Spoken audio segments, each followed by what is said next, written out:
एक बार की बात है, एक साधु ने एक सम्राट के द्वार पर दस्तक दी। सुबह का वक्त था और सम्राट बगीचे में घूम रहा था। संयोग की बात यह है कि सम्राट उसको उसके सामने मिल गया।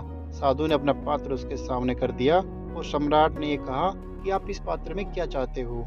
साधु ने कहा, कुछ भी दे दो, शर्त यह है कि मेरा पात्र पूरा भर जाए।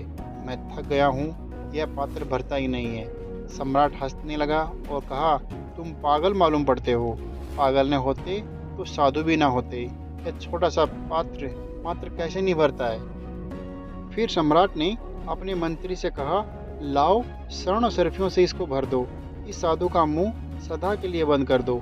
साधु ने कहा, फिर मैं आपको ये याद दिला देना चाहता हूँ कि भरने की कोशिश अगर आप करते हैं तो यह शर्त है कि जब तक यह पात्र भरेगा नहीं, मैं हटूंगा भी नहीं।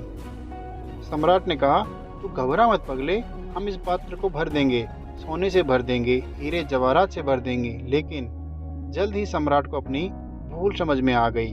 असरफियाँ डाली गई और वो खो गई। हीरे डाले गए, वो भी खो गए। लेकिन सम्राट भी बड़ा जिद्दी था और फिर साधु के आगे हार मान ले, ये भी नहीं जचता था। सारी राजधानी में खबर फैल गई। हजारों लोग इकट्ठे हो गए। सम्राट अपना खजाना कुचलता गया। उसने कहा, आज दांव पर लग जाना है, सब डुबा दूंगा मगर उसका पात्र भरूंगा। शाम हो गई, सूरज ढलने लगा। सम्राट के कभी खाली न होने वाले खजाने खाली हो गए, लेकिन पात्र भरा ही नहीं था। इसके बाद वह साधु के चरणों में गिर गया और कहा, साधु जी, मुझे माफ़ कर दो। मेरी अकड़ आपने बहुत अच्छे से मिटाई है। मैं तो सोचता था कि मेरा ये असीम खजाना है जो तेरे पात्र को आसानी से भर सकता है, लेकिन अब ये मैं इस काम में असफल रहा। अब बस मेरी एक ही प्रार्थना है कि मैं तो हार गया, मुझे माफ़ कर दो। मैंने वैध से ही आपको आश्वासन दिया था कि मैं इस पात्र को भर दूंगा, मगर जाने से पहले एक छोटी सी बात मुझे बताते जाओ। दिन भर यही प्रश्न मेरे मन में उठेगा, यह पात्र क्या है, किस जादू से बना है। साधु हंसने लगा।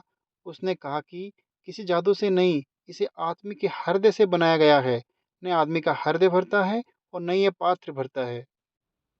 इस जिंदगी में कोई और चीज तुम्हें छका न सकेगी। तुम्हारा पात्र खाली का खाली रहेगा। कितना ही धन इसमें डालो, इसमें खो जाएगा। कितना ही पद डालो, इसमें खो जाएगा। पात्र खाली का खाली ही रहेगा। तुम भरोगे नहीं। भरता तो आदमी तो केवल परमात्मा से है, क्योंकि अनंत है हमारी प्यास। अनंत है परमात्मा, तो अनंत ही अनंत सब भरेगा।